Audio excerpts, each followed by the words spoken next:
Sing me a song of a lass that is gone. Say, could that lass be I?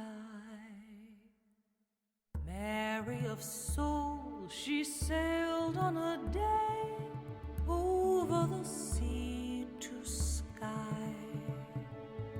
Billow and breeze, islands and seas, mountains of rain and sun. All that was good, all that was fair, all that was me is gone. Sing me a song of a lass that is gone. Say, could that lass be I? Mary of soul, she sailed on a day over the sea. Choose. It is no longer clear what was the trigger for the trip to Scotland. Is it the plaintive mystical sounds in the Outlander series with the historic and hopeless battles of the Jacobins against the English in the 18th century? Or is it the rousing music of Runrig Scotland's Glory and Ellen Roberts, Mayor Brennan, or Lorena McKennitt and Clonard and other Celtics? Be a place under the sun where hearts of olden glory grow young. There's a vision coming soon through the faith that gleams your wounds. Hearts of olden glory will be renewed. Or simply the mysticism of Celtic and Pictish art? Or is it the world where there are mostly rainy days and dark clouds, so they say, and the land is covered in deep green colors? Sometimes, rather rarely, particularly beautiful rays of sunshine shine and reflect this green.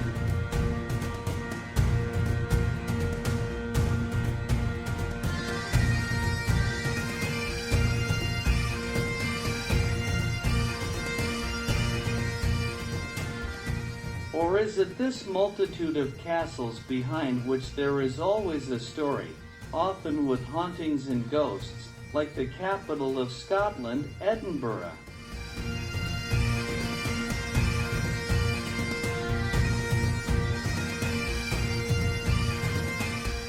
So in May we fly from Zurich to Edinburgh and start our trip to Scotland.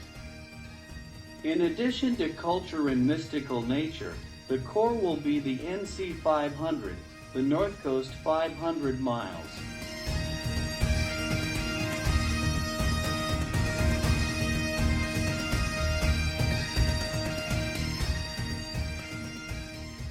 But let's let a city or castle, like Edinburgh, affect us. Edinburgh's picturesque skyline is dominated by the majestic castle that towers high above the city. This iconic landmark has a storied past dating back to the 12th century and was built on Castle Rock, a volcanic outcrop.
The Church of St. Egidius has played a decisive role in the progress and development of the city since 854. A university was founded in 1583, and the reformer John Knox also preached in the 16th century and was instrumental in the Church of Scotland. For my heart's a floating tone, and I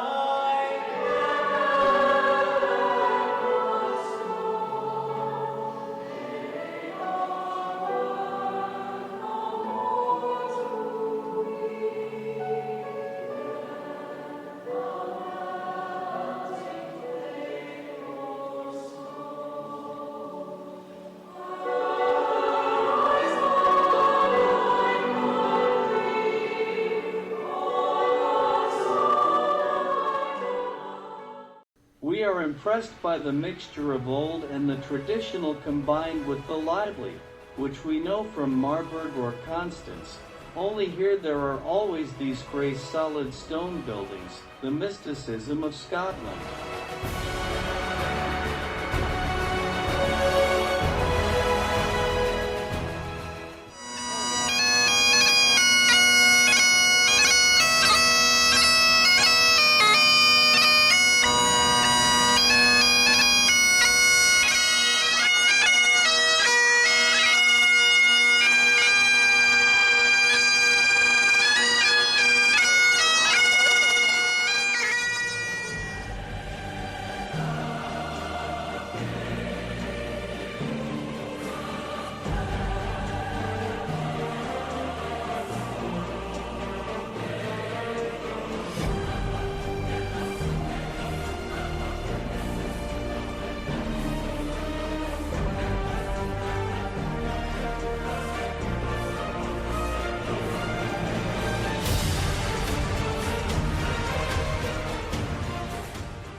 If you're staying in Edinburgh, it's a must make the jump to Rosland. Rosland Chapel is located in the south of Edinburgh and was designed by William Sinclair in 1446. We know the chapel from Dan Brown's Da Vinci Code. There are also rumors that the treasure of the Knights Templar lies in the sealed crypt.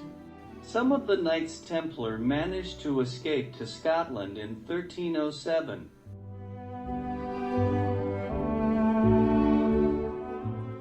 This is the first typical place, of which there will be many more.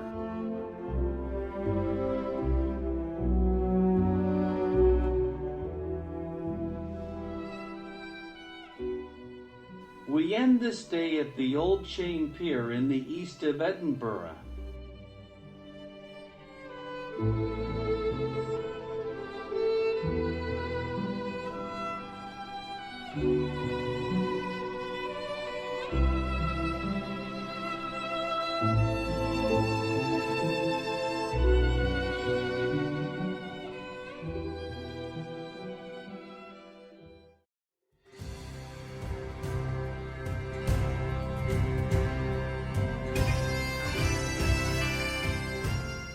The next day we travel to Inverness, the starting point of the NC 500, the north coast road of Scotland. For the first time we get an impression of the Highlands, cold and still with remnants of snow in the heights.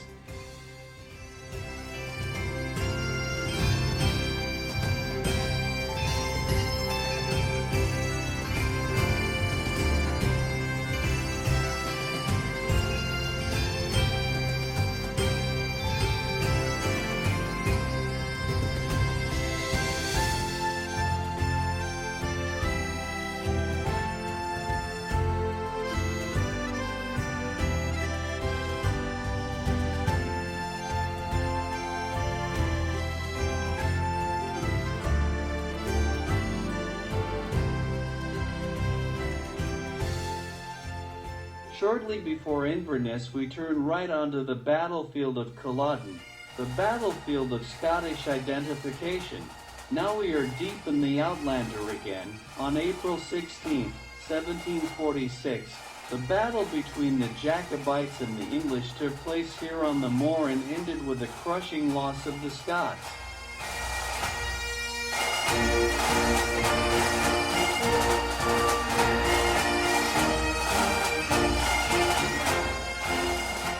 It was about the freedom and independence of the Scottish clans. The injured and survivors were either executed or hanged in Inverness. The longing for independence was broken at Firsty. The Duke of Cumberland was hailed as a British national hero despite the atrocities committed. On the occasion of the victory celebrations, George Frederick Handel was commissioned to compose the oratorio Judas Maccabeus.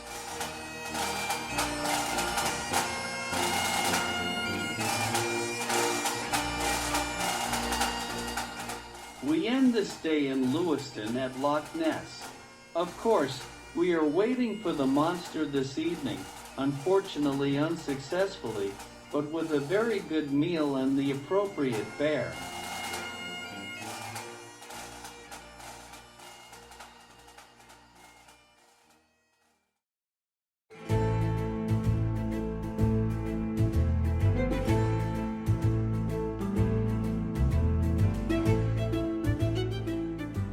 The next morning, before breakfast, I visit Eward Castle before continuing our journey to the Priory of Beaulieu.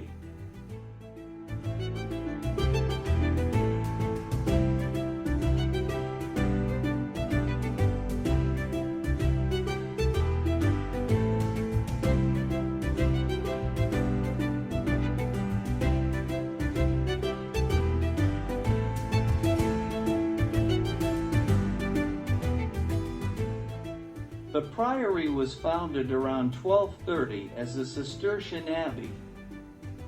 It played a major role in the religious life of Scotland. Like many monasteries and churches, this abbey fell victim to the Reformation. Today, a small chapel remains.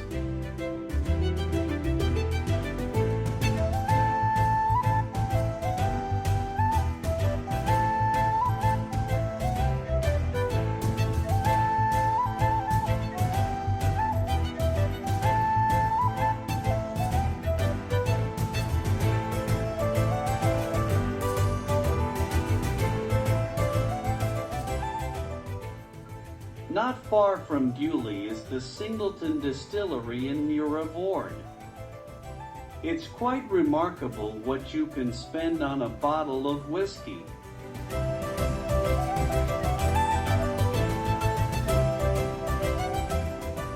Here we see the sign of the NC 500 for the first time.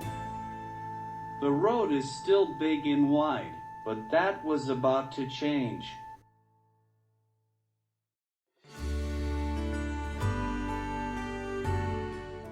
The same fate befell the Cathedral of Fort Rose, which we passed to the first lighthouse on the NC 500, the Torin Ness Lighthouse.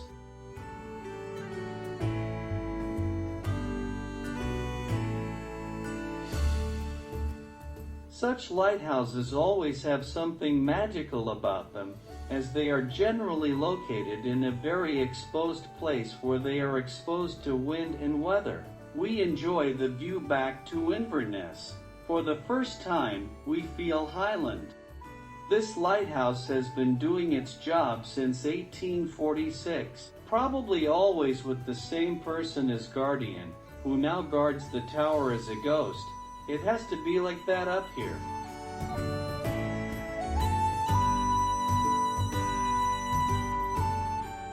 We don't get far here, because a few hundred meters further on there is already the Grome House Museum, which deals with the history and life of the Picts and shows.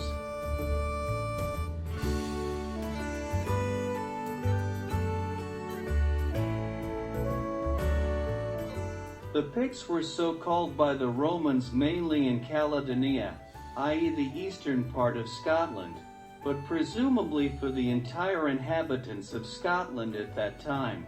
The only thing you can see and know are your stones, the Pictish stones with the carved pictures. There were also repeated wars with the Roman. The end of the Picts was the merger with the Celts around the year 843.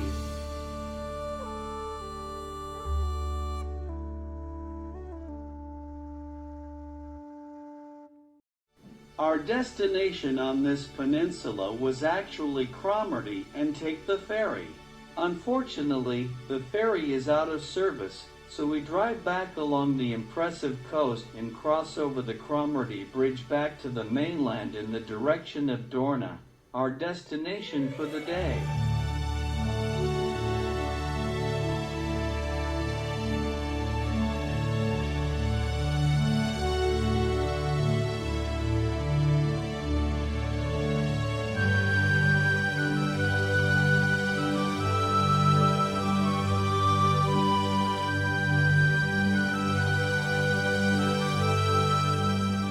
No, it's not wild thyme or heather that impresses us so much, but there are tons of Scottish gorse everywhere, in the most intense yellow. This is a great contrast to the often rather cloudy and monotonous weather, pure rich yellow.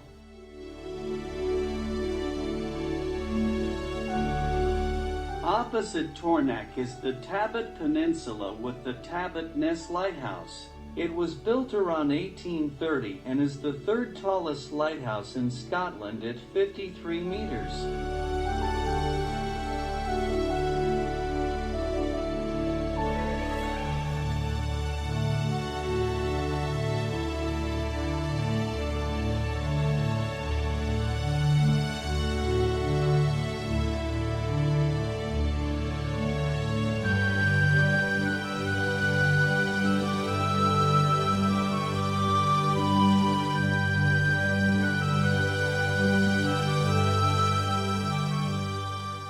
Dorna, Scottish Dornoch, is the capital of the county of Sutherland.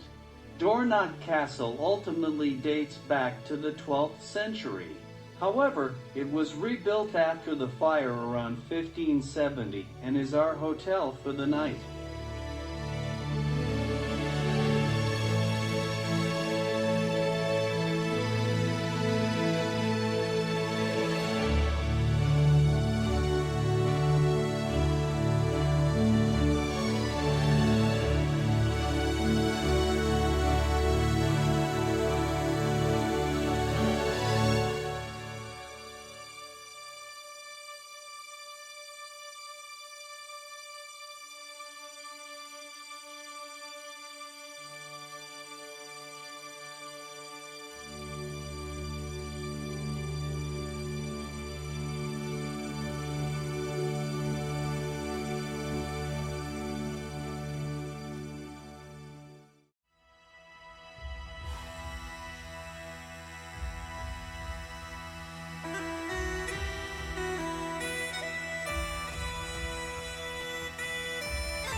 A little later we wanted to visit the famous Dunrobin Castle. At the sight of the many coaches that are already here in the morning, we decide to continue our journey.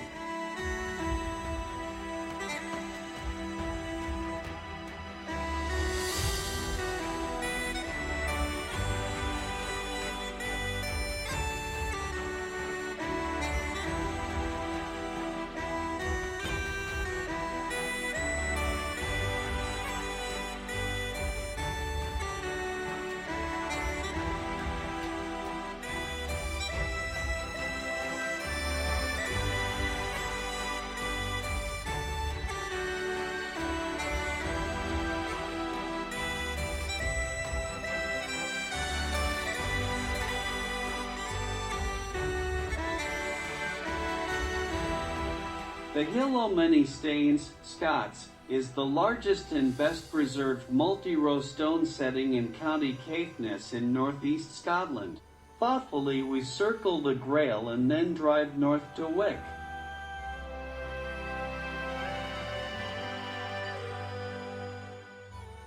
Here we visit the ruins of Old Wick. Again, a typical location for Scotland. Cliff, gorge, surf, and at the top stands the fortress/ruin. It was also built in the 12th century.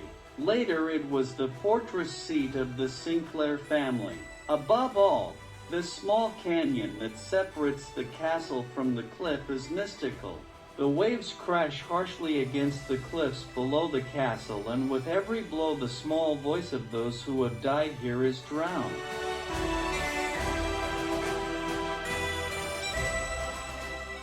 An hour later we are standing at the northeastern point of Scotland, Duncanby Head, enjoying the view of the Orkneys in clear and sunny weather.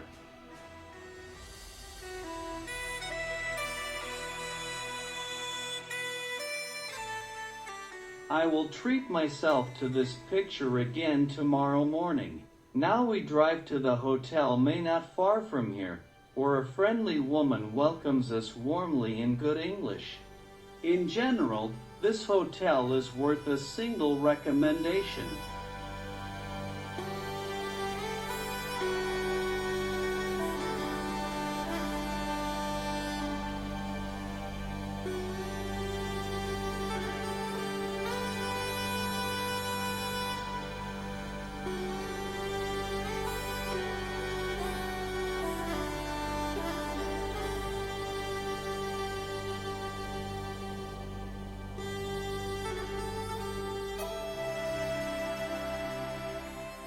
Not far from the hotel, the towers of the Castle of May rise into the sky. Built in the 16th century, it was the retreat of Queen Queen Elizabeth until 2002.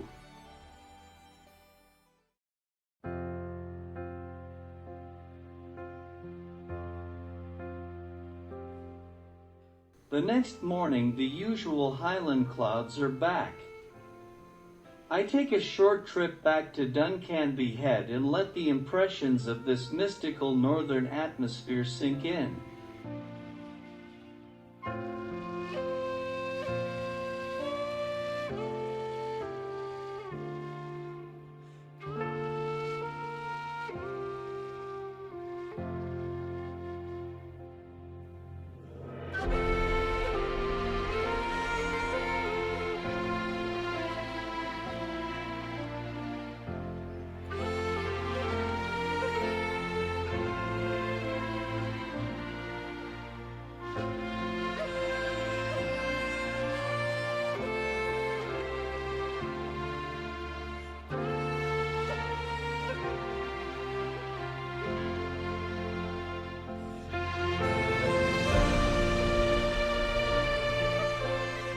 Now she has finally caught the NC 500. For us, what is it that attracts you so much? It can't be the weather, although we've been really lucky so far.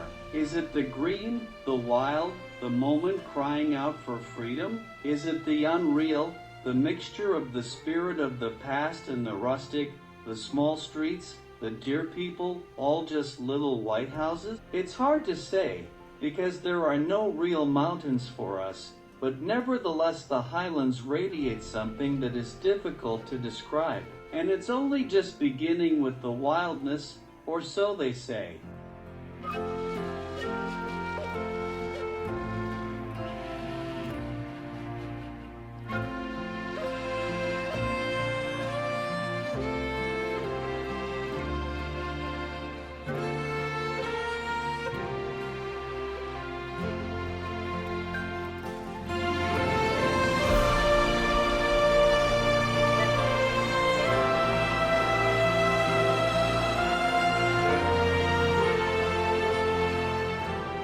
We'll see.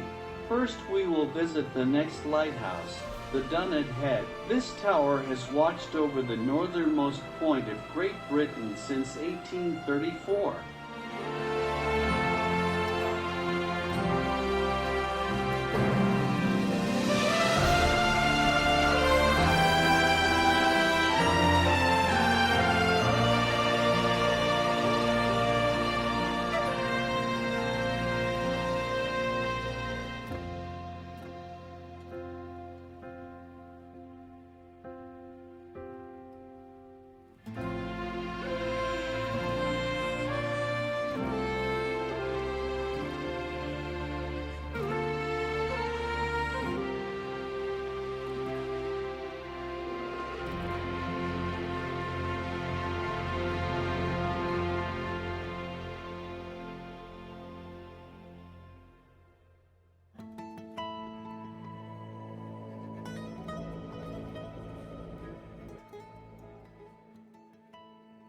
Below Dunnet Head there is the Brough Pier where we get to see seals.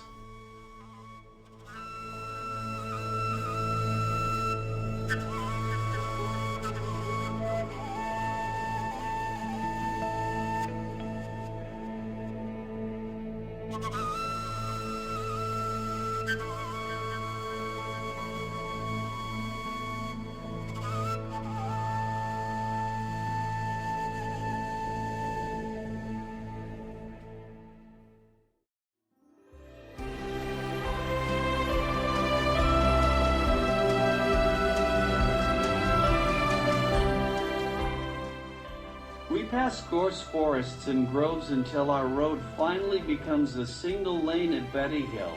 So now the real NC 500 starts?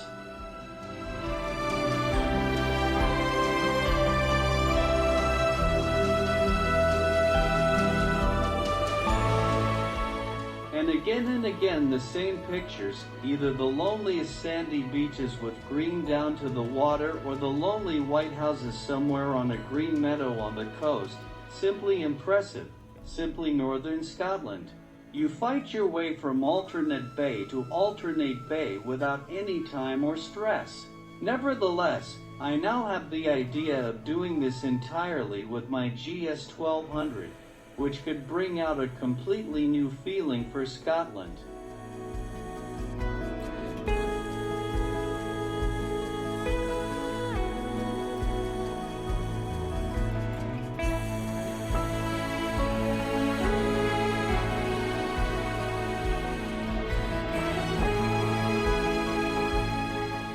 After a sandwich and coffee at the Kyle of Tongue, we crossed the Causeway of Tongue at low tide. See, our nearest point of view is the mystical Loch Hope and surrounding area. Right now, the clouds and the sun are bathing the landscape in a strange and yet so peaceful light in their perpetual play. The rich green glows even without the sun. In the background, the clouds release a few rays of sunlight, which leads to the deep contrast.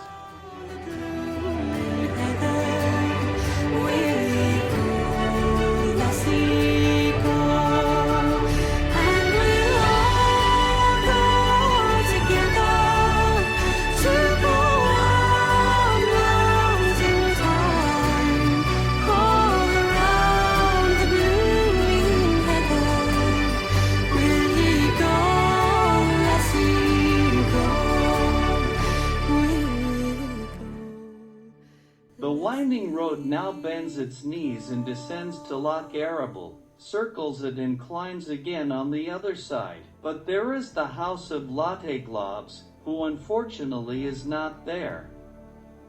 What we discover in your garden, however, is stone art at its finest.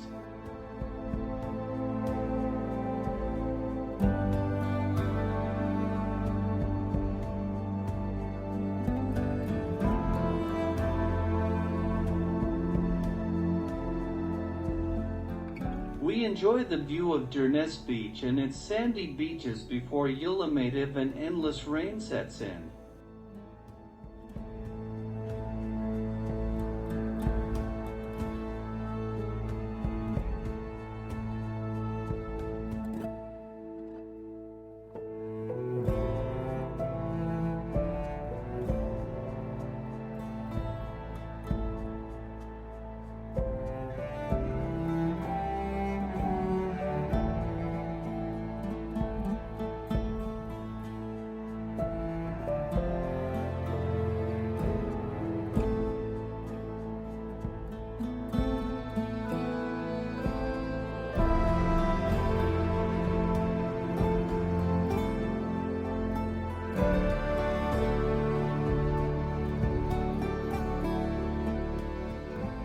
Our next overnight stay is unfortunately in Ullapool because there is nothing to have before. So we have no choice but to drive on with the certainty that if the weather is better tomorrow, we will go back again. Soon we are in Ullapool, a small, larger town for this area.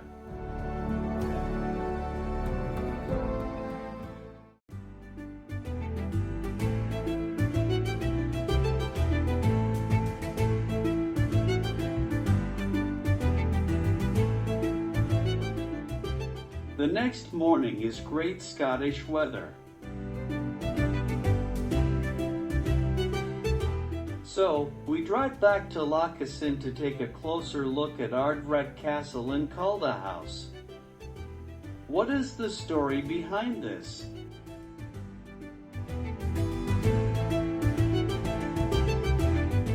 As so often built in the 15th century by the Clan MacLeod, these got caught up in the wars of the Three Kingdoms.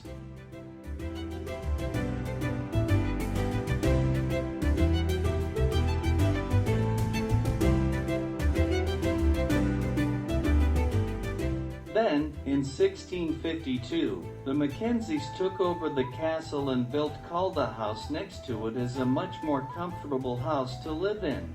But a few years later, the house fell victim to a fire.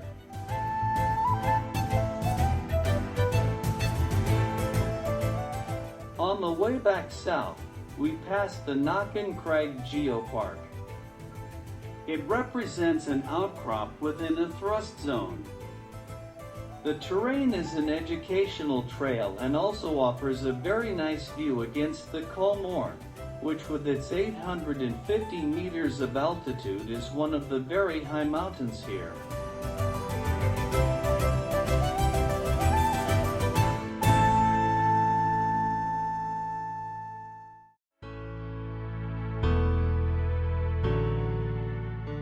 Then we turn onto a small road to Loch Luren. We are interested in this peninsula. Now the gorse-covered roads reappear, which takes us far out into the peninsula.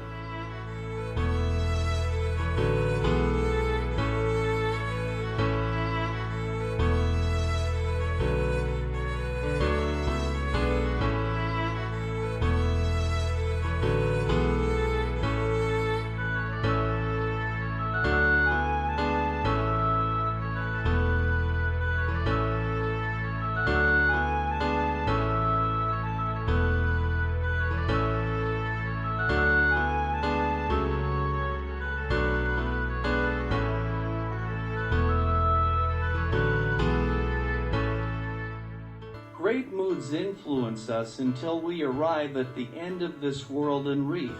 This is where it really all stops, and so we turn off again, deeply impressed.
It's not the NC 500 that impresses so much actually, it's the many small back roads that lead somewhere to a peninsula and often end at a lonely house or lighthouse. But these little roads give the real impression of this coastal landscape.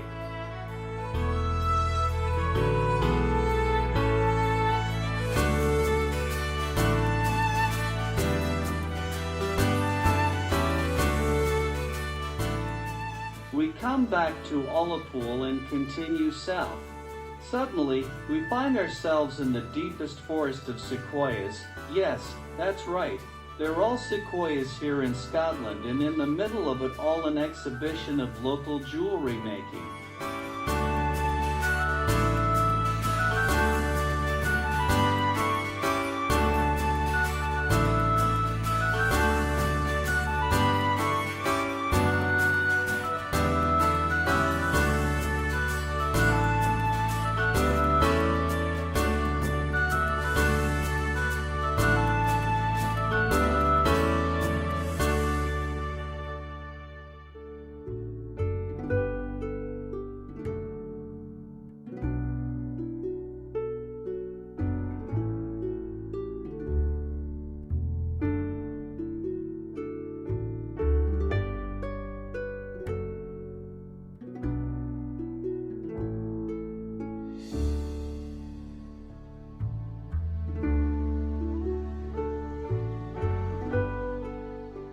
Once again, we couldn't find a location on the street to spend the night, but the Ledgerwin Lodge at Achnasheen on Loch Gowan looks like a very promising old noble dwelling. And that's exactly how it is. Very British, clear service, first-class dinner and breakfast in a legendary building of a major from the 19th century. Here you like to drive a few kilometers further for this lodge.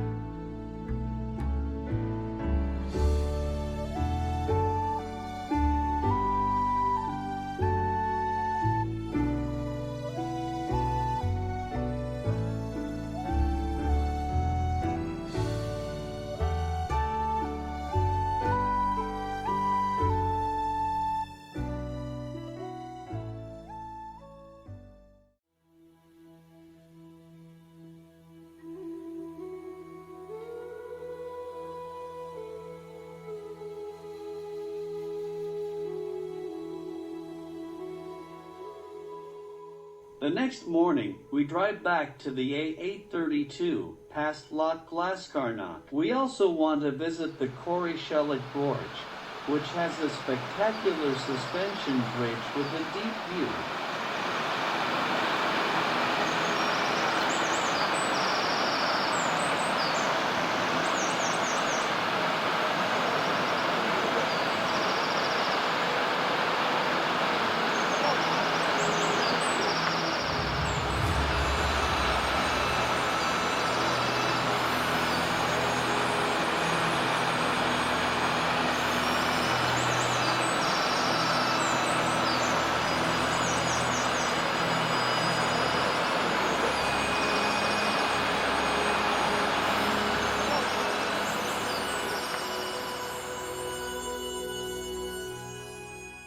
At the gorge we turn onto the A832 to circle the Wester Ross, always along the coast.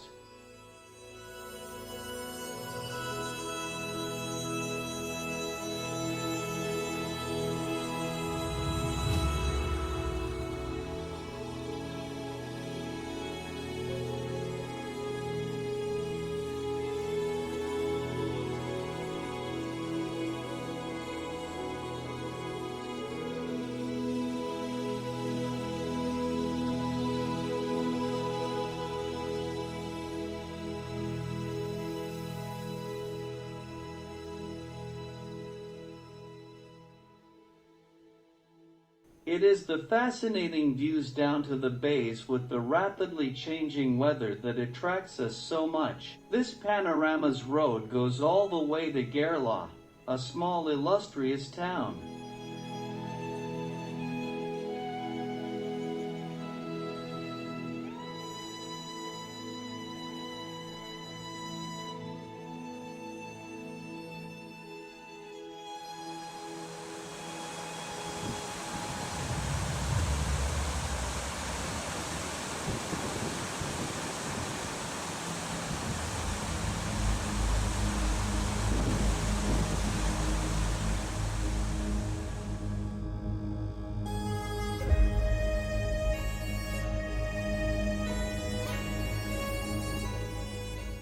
After that, it gets lonely and wild.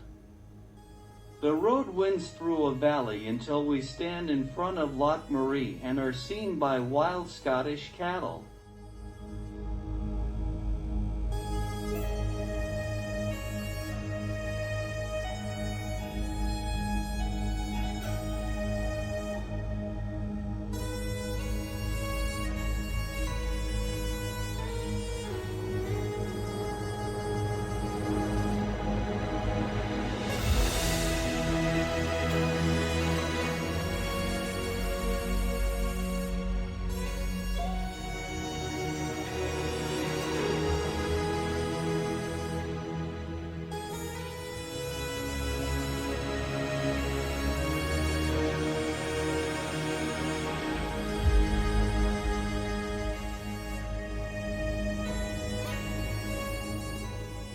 Our destination in Torin is always along the coast. Our road is getting smaller and smaller. Sometimes our car still fits on it.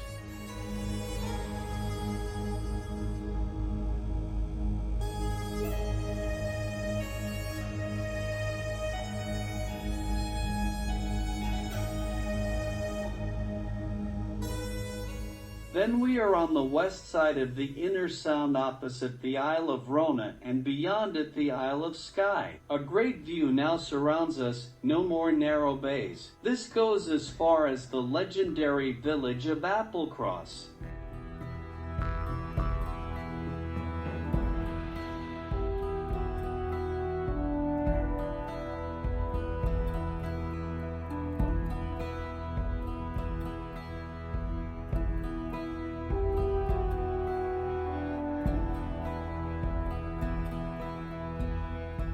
Applecross, with its almost 300 inhabitants, is not large in relation to the entire peninsula. A monastery was built here in 671. Otherwise, the main street just looks cute, especially for overnight stays. Unfortunately, a lot of people always try to do this, so unfortunately, we have to drive on.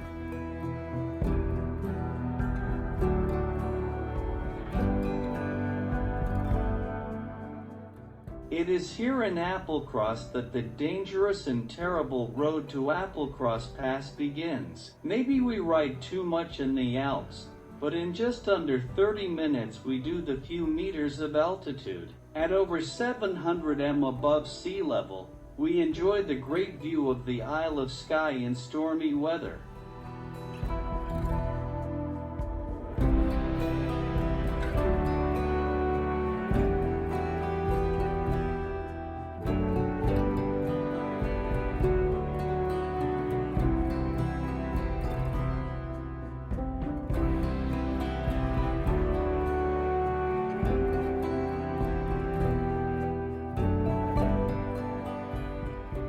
In the evening, we arrive at the famous Dunrobin Castle. Above all, it is the motif that is so well known. The castle stands on an island between three lakes. It was built around 1220 as a defense against the Vikings.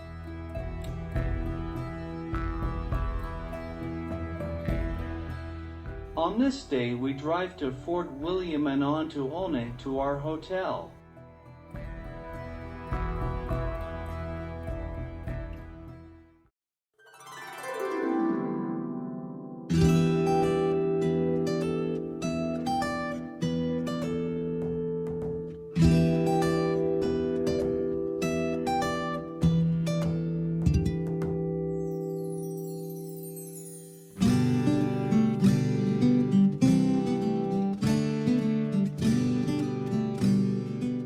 The next day belongs to Fort Augustus at the beginning of Loch Ness, where we visit the Caledonian Canal. This was built between Fort William and Fort Augustus in 1803-1822 to assist in the expulsion of the Gaelic-speaking population, a highland clearance.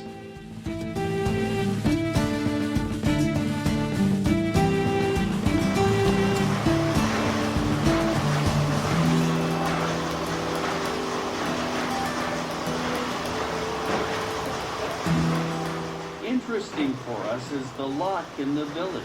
Fort Augustus, with its 620 inhabitants, is not really a town either, but typical of the Highlands. This fort was built between 1729 and 1742 and was named after the butcher of Culloden, William Augustus, Duke of Cumberland.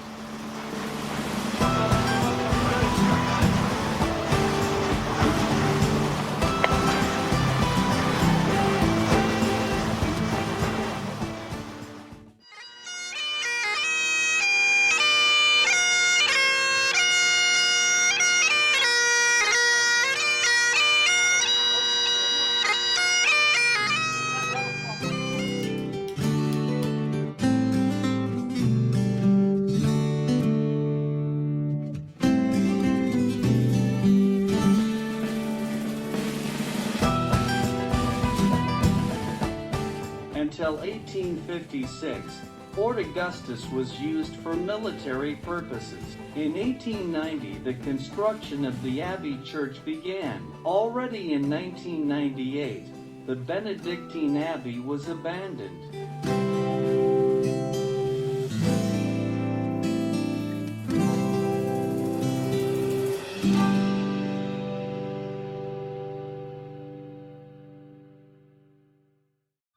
From Fort Augustus, a small road goes left along Loch Ness, first steeply uphill, then straight ahead on the plateau. The view from the highest point is almost infinitely far. The impressive play with the landscape and the light begins again immediately until we descend to the left again towards Loch Ness.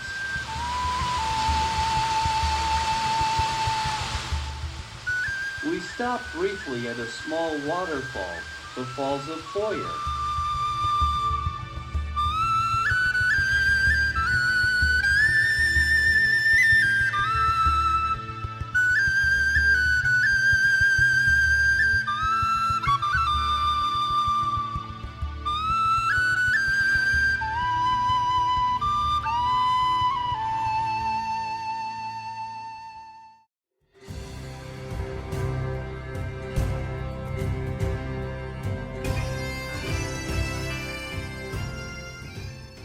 Then we are back in Inverness and enjoyed the lively life on the streets of this small town after days in the outback of the Highlands.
The next day belongs above all to enlightenment.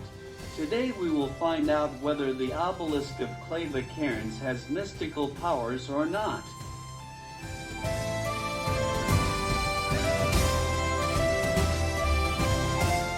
The Clava Cairns are located not far east of Inverness, right next to the Battlefield of Kaden. The Clava Cairns were built and used between 2000 and 1000 BC. They are built in such a way that the entrances face directly towards the winter solstice. The purpose of the cairns was to give the dead a dwelling. Billow and breeze, islands and seas, mountains of... And then the single large stone stands out. Diana Gabaldon, the writer from the Highland saga The Outlander, was photographed with this stone and was probably inspired. We tried, held our breath, didn't say a word. Ice cold with my hands on the stone and waiting for the wind, the whistling, the past. With both hands on the stone.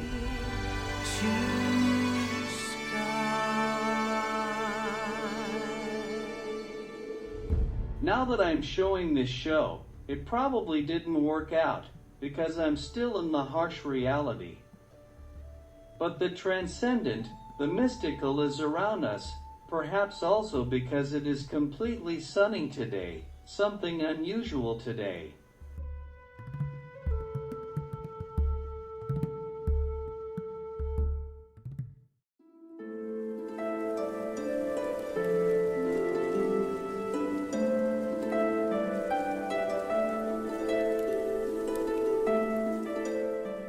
On the way to one of the largest obelisks of all time, in Forres, we visit Eward Castle. Cotter Castle was built in the 14th century and has not altered in the Renaissance. Cotter Castle has remained a castle.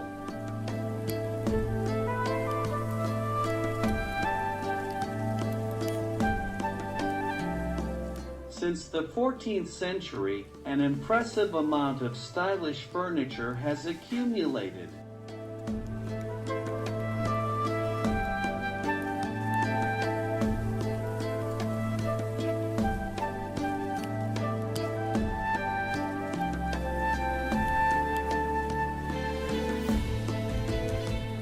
It is particularly relaxing to walk in the incredibly beautiful garden around Cotter Castle.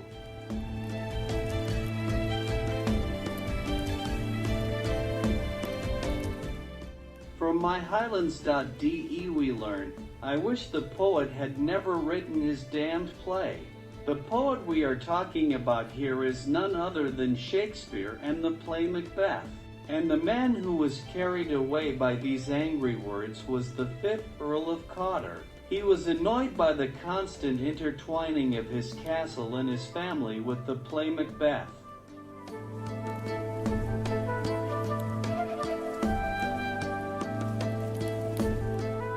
Not even part of Shakespeare's play is set there. True, the real Macbeth killed King Duncan, but that was not in Cotter.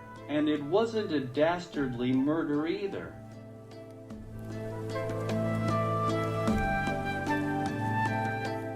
This happened in the nearby town of Elgin during a battle in 1040.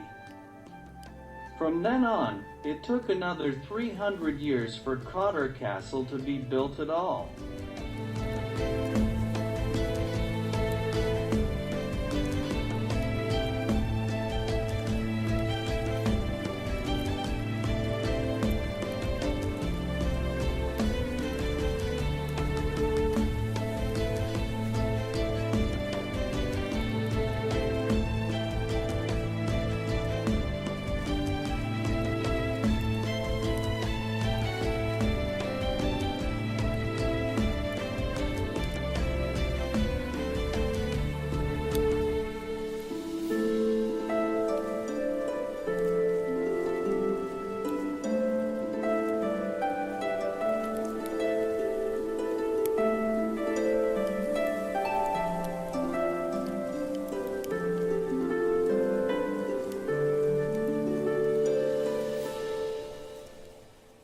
In Forres we stand impressed in front of Sweno stone, a 7m high stone carved out of red sandstone from the era of the Picts. It's not entirely clear what kind of battle scenes the stone represents, but in any case, they are battle scenes around the millennium.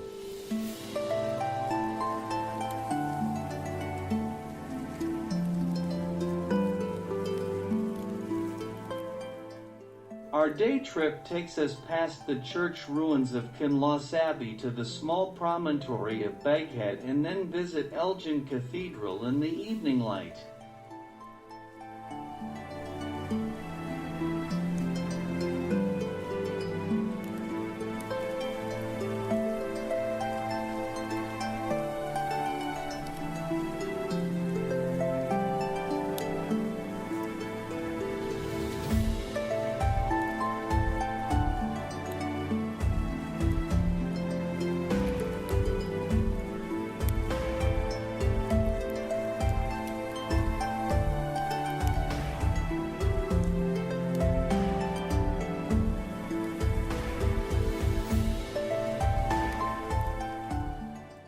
Before 1390, it was probably the largest cathedral in Scotland.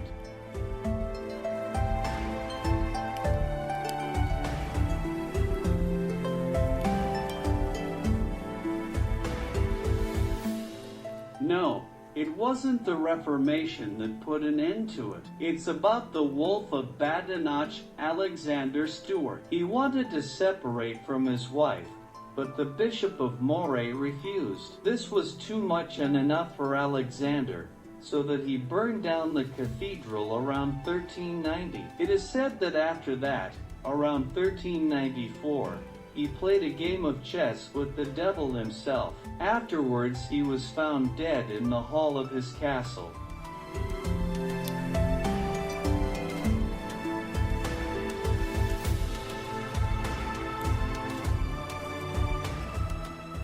The sun is still shining when we stand in front of the cathedral. I don't want to know what's going on here at night under the full moon with these rough fellows. Anyway, we are now on our way back to Inverness.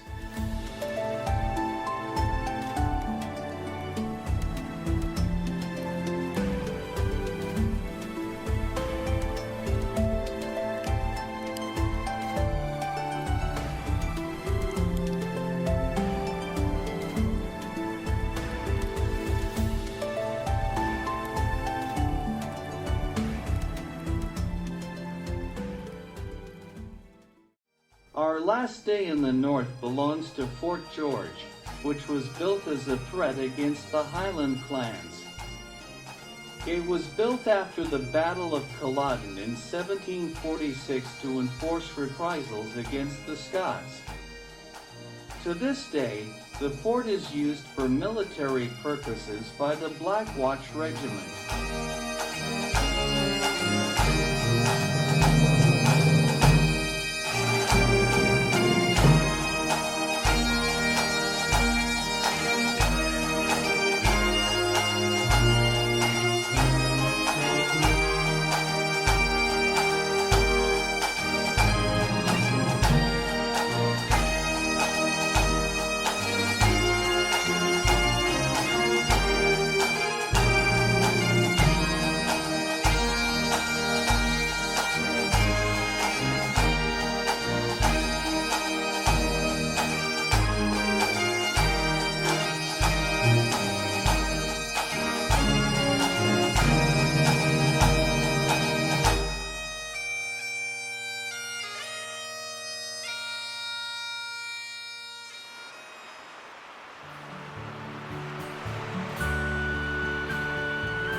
On the way back from Fort George, our excursion goes to the coast of Nairn.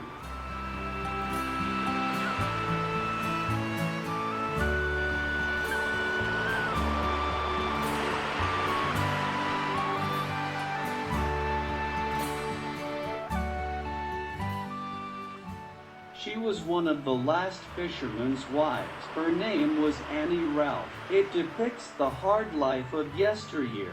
The statue was dedicated to her in 2007.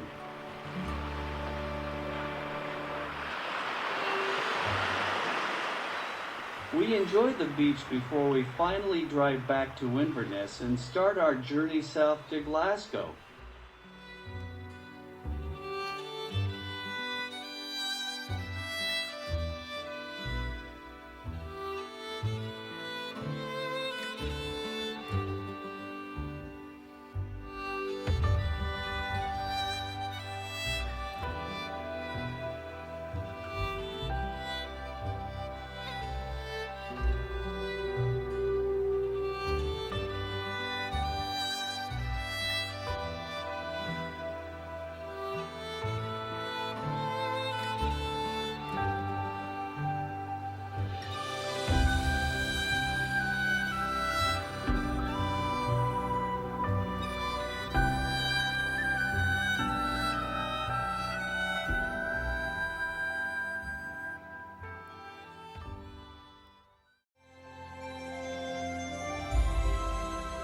But before we leave the Highlands, we experience it again really intensively.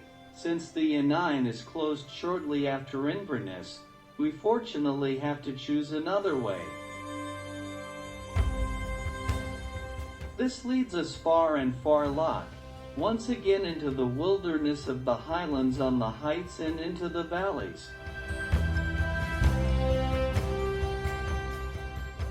We drive into Glen Killicky on a single-track road until we meet the River Finhorn.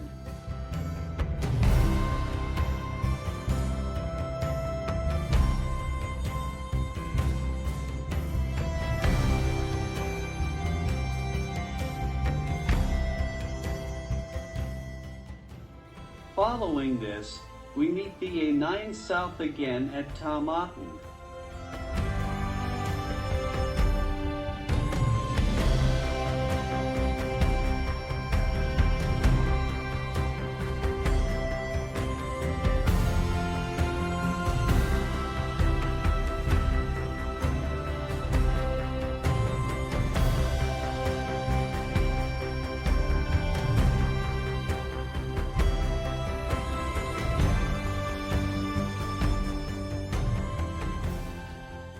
Another quick look at Old Blair and Dunkeld. Then we approach Glasgow and let this big city work its magic on us for a day. Yes, we did the NC 500, but we did a lot more. Instead of the 500 miles, it became 2,400 kilometers.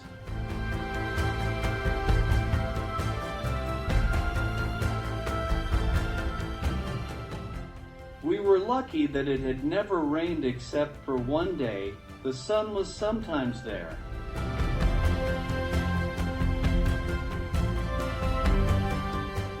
But we got to know a country that is unique. Mysticism? Yes, a lot. Yearning? With every Celtic it creeps up again. Myth presumably, although many things remind us of our Black Forest mountains. But it is and remains Scotland. Do we need to get to know it more intensively? The spirit of Scotland? Outlander? Runrakes? Celtics? Ellen Roberts? We understand better now.